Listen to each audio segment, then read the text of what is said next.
ابني متأخر في الكلام. تعال اقول لك تعرف ازاي ابنك متأخر في الكلام. محتاج تخاطب.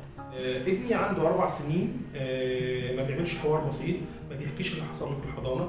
ابني عنده 3 سنين ما بيقولش جمله من 3 كلمات، وسنتين ما بيقولش جمله من كلمتين اسم وصفه او اسم وفعل. ابني عنده سنه ما بيقولش كلمه واحده مفردة مع حصيله لغويه من 50 ل 100 كلمه. عنده ابدال او حذف او اضافه لبعض اصوات الحروف في الكلمات، اذا برضه ابني عنده مشكله.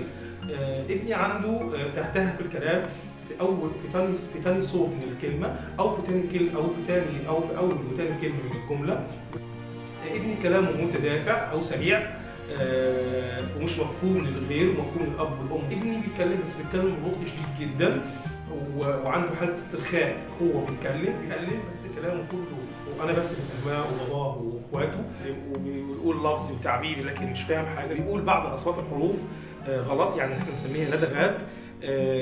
زي مثلا بينطق الجيم دال، او بينطق القاف تاء، او بينطق الكاف تاء، او التاء كاف، او بينطق السين بشكل موسع زي السين ثاء. ابنك بينطق الراء ياء. مفترض لو طفل اتاخر لغويا هيظهر حاجه عنده بعد كده اسمها صعوبات التعلم ذات المنشأ اللغوي. يعني كل طفل من المفترض ان هو عنده مشكله في اللغه بيظهر له بعد كده مشكله في الجزء التعليمي.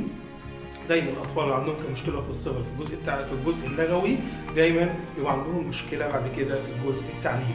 فبننصح الاباء والامهات ان اي طفل عنده مشكله في اللغه، حتى لو لدغات بسيطه او كلام مشوه بسيط، لازم ياخد تخاطب.